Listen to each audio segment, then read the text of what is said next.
Drawing in Perspective. Video lesson by Vladimir London, Drawing Academy tutor.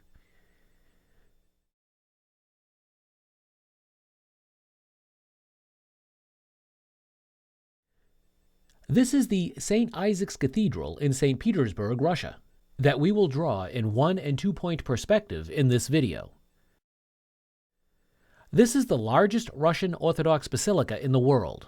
It is dedicated to St. Isaac of Dalmatia, a patron saint of Peter the Great, Russian Tsar, who had been born on the feast day of that saint in 1672. This building has a neoclassical design with a Greek cross ground plan and large central dome, the fourth largest in the world.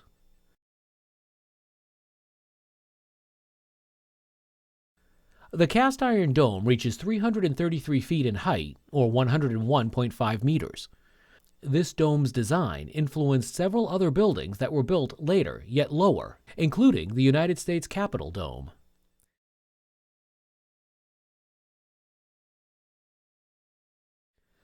This is the complete drawing of the St. Isaac's Cathedral that I'm about to draw from start to finish.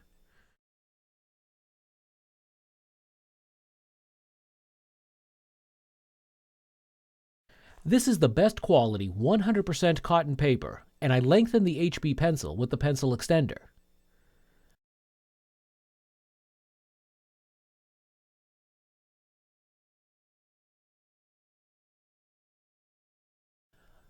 We begin by marking the outermost top and bottom edges of the cathedral drawing.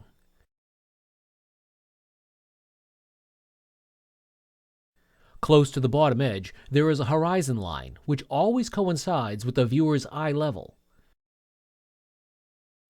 We are looking at this building from the ground, so almost its entire height will be above our eye level.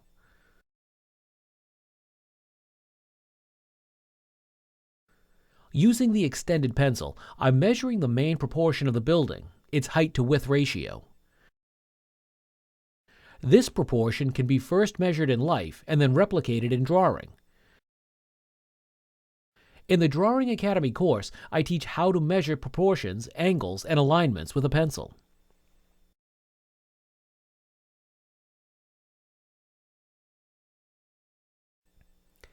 In our case, from this point of view, the total height of the building is slightly less than its width.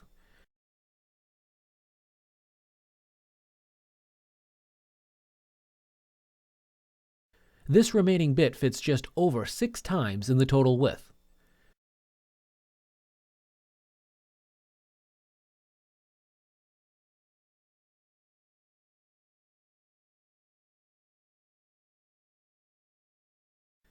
The left and right edges of the cathedral now can be marked as vertical lines.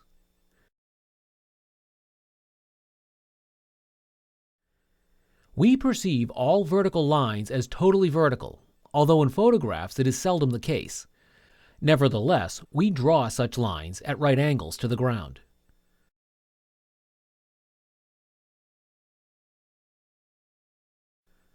The second main landmark is the corner of the building that is closest to the viewer.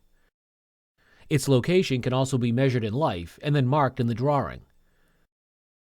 The ratio is measured with a pencil.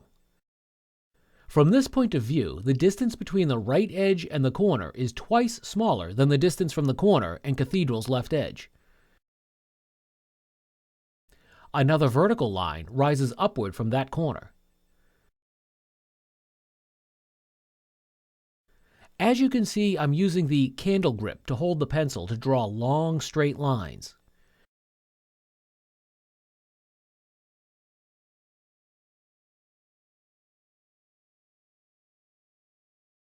The height of the building is also measured and marked down.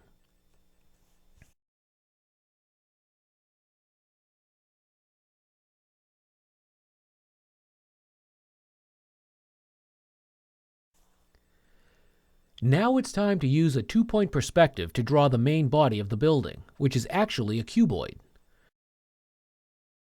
The tilt of the perspective line has to be measured with a pencil in life, and then the same angle is applied in drawing. This line goes down towards the vanishing point located on the horizon outside the drawing area on the left-hand side. The exact location of that vanishing point is not important in this case. We only care about the correct tilt of the line.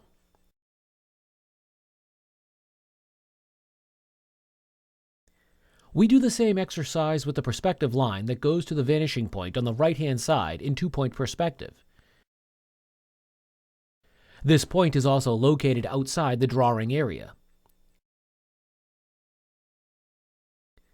Although the top edge of the building ends at the building's corner, we draw the perspective line beyond this mark.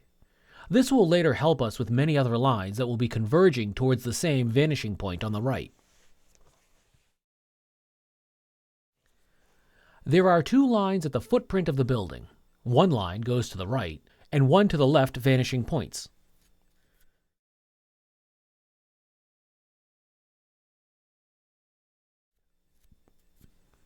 I'm now marking the invisible edges of the cuboid, drawing the building as if it were totally transparent.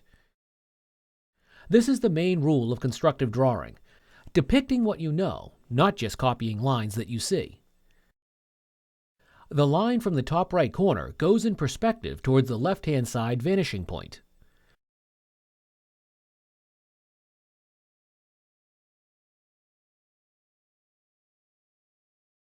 And from the top left corner, the line goes to the right-hand side point.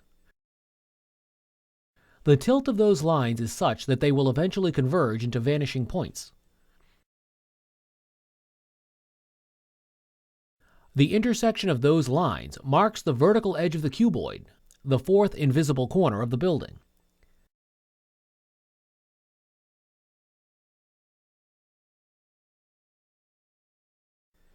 Now, I want to find out where the center of the cathedral is. To do so, I draw two diagonals of the top plane of the cuboid. I apply very light pencil pressure, as those virtual lines are only helping guides.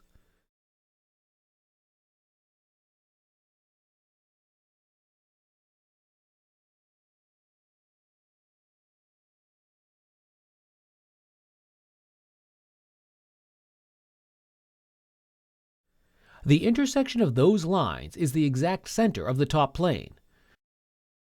This is an important landmark.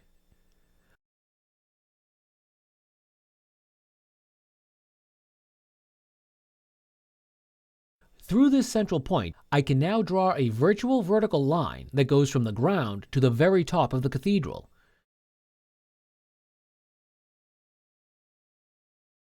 This line is just a guide, so I'm using light pencil pressure here.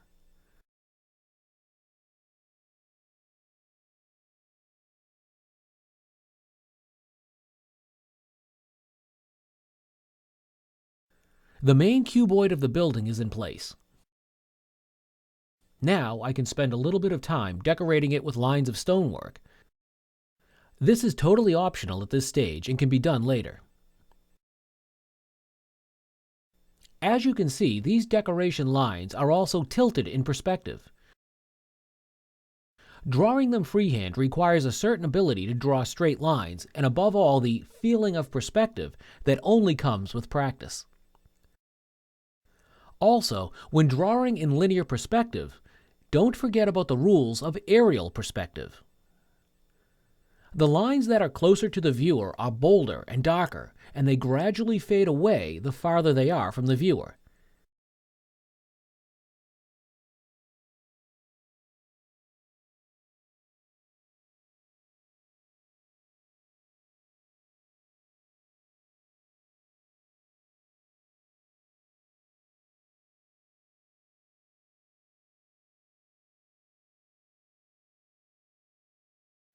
Two main decoration bands go around the entire building. When drawing those bands, I'm carefully judging the tilt of the lines in perspective, making sure that they are leading to a virtual vanishing point on the horizon.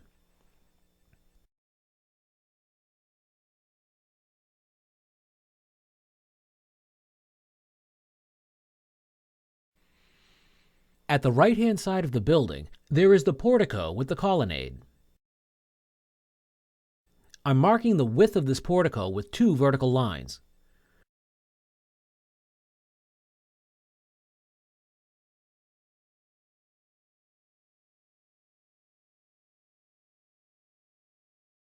A portico is a porch leading to the building that can be extended with a colonnade.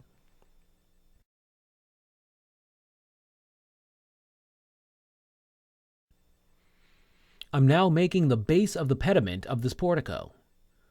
This base is essentially a cuboid, and we use the same rules of two-point perspective, making sure that the lines are tilted correctly and converge into two vanishing points, one on the left and one on the right.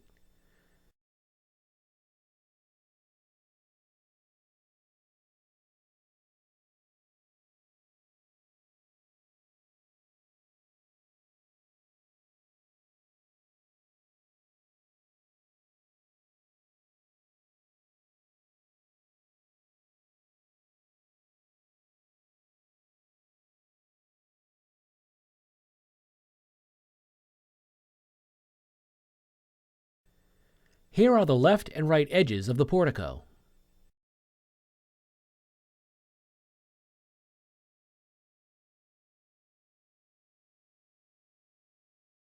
To find the middle of this portico, I'm drawing two diagonals on its frontal plane.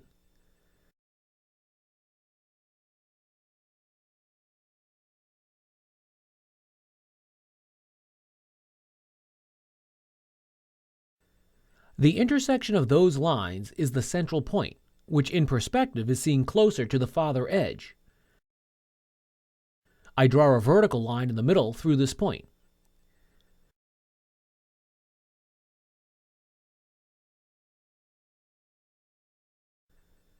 This is an octo-style portico, which means it has 8 columns in a row. To find the location of those columns, I divide each half of the portico in half once again, using diagonal lines.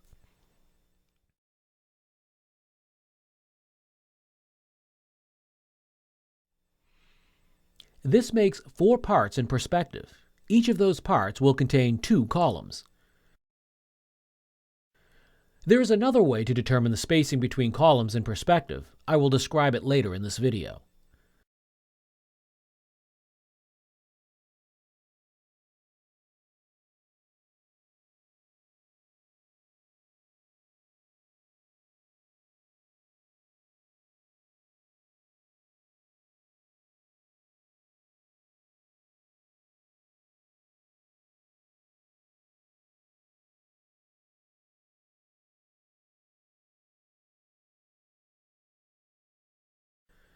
You remember how we marked the center of the portico using diagonals?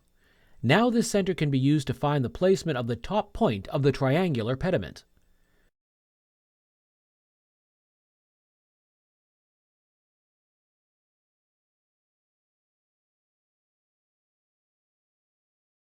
We also need to find the center of the right-hand side wall using the method of diagonals.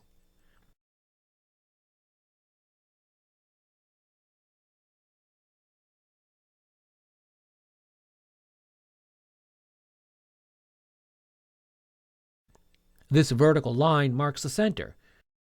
It can be connected to the frontal vertical line of the portico.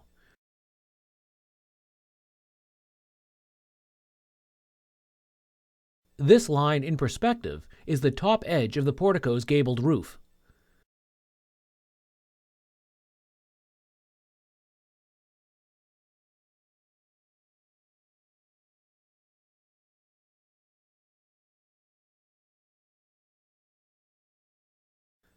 Now we can easily draw the slopes of the gabled roof with the necessary precision.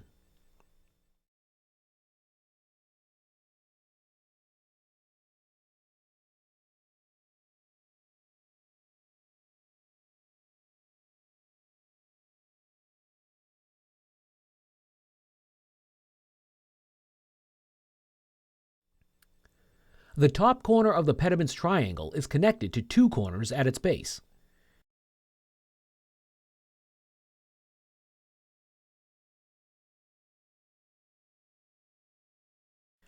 The St. Isaac's Cathedral has the bigger main portico at the front.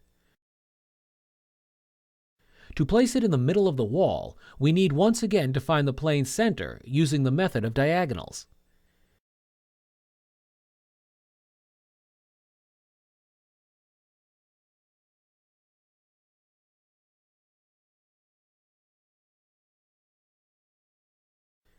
Now I mark the rectangular projection of the portico on the facade of the building.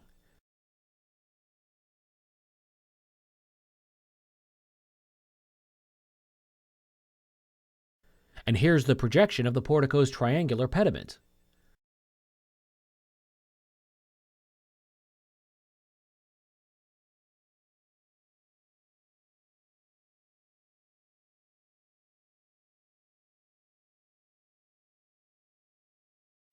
This projection has to be extended from the wall frontwards.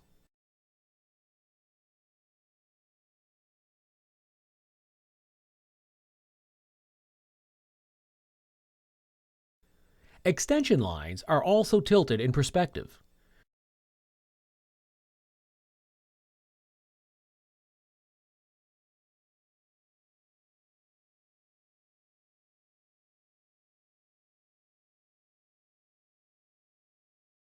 The aim of this exercise is to build a cuboid of the portico, which contains the base of the pediment and the colonnade.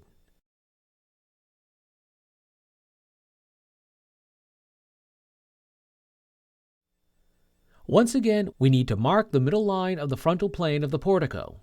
Diagonals serve this task very well.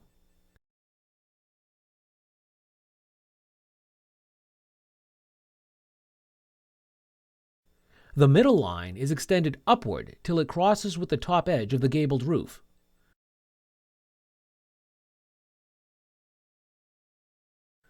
From this point, we can draw the triangular shape of the pediment.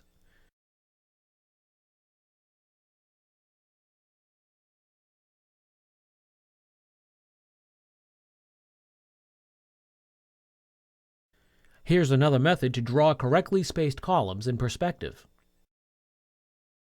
First, we draw 8 equally spaced horizontal lines in perspective. Then we mark the diagonal running through these lines. It crosses the horizontal lines in 8 points. Through these points, we draw vertical lines corresponding to 8 columns. These columns are spaced with precision. You can see that the distance between columns diminishes in perspective the farther they are from the viewer. Although this method is very accurate, you can practice drawing spacing in perspective by judging distances and proportions by eye. After all, you are an artist, not an architect. The ovals at the top of each column have their main axis parallel to the horizon line.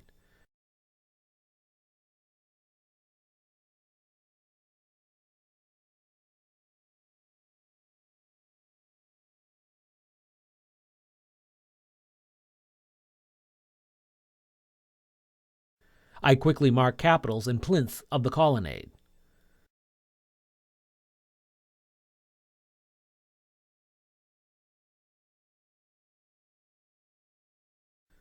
On both sides of the frontal portico, there are 2 bell towers attached to the main building. I mark the vertical edge of the right tower.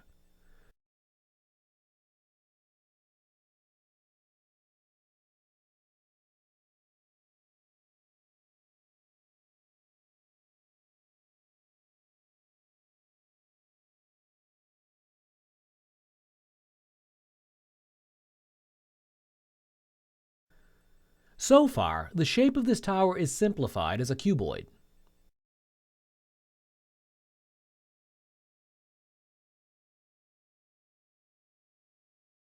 At the left-hand side of the facade, there is another tower, which is hidden by the portico.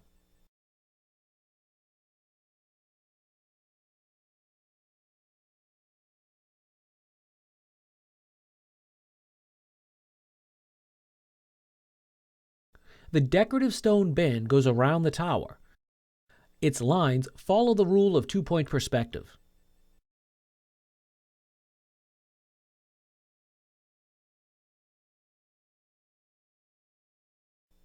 At the top, the tower has a more elaborate design than just a cuboid. Nevertheless, all the more complex architectural forms can be described in drawing using simpler objects like rectangles, triangles, and circles. If you learn how to use 1 and 2 point perspective to draw such simple shapes, it will greatly help in drawing whatever architectural forms you see or imagine.